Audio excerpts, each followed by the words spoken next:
தீராத பிரச்சனை தீர பிரளயக்காளி மந்திரம்.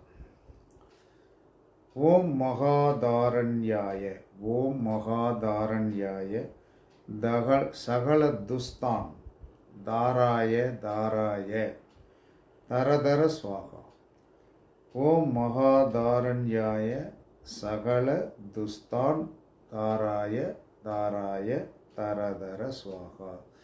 இதை எந்த ஒரு மனிதன் தினமும் 27 முறை தன்னுடைய நீண்ட நாள் பிரச்சனைகள், தொழிலில் இருக்கின்ற நீண்ட நாள் பிரச்சனைகள், கடன் பிரச்சனைகள், எந்த பிரச்சனையாக இருந்தாலும் சரிதான், காலையில் எந்திரிச்சு உட்கார்ந்து குளிச்சுட்டு முடிச்சுட்டு கூட அழகாக இந்த மந்திரத்தை 27 தடவை ஓம் மகாதாரண்யாய சகல துஸ்தான் தாராய தாராய தரதர ஸ்வாகா என்று அழகாக சொல்லுங்கள். கஷ்டம் கண்டிப்பாக தீரும்.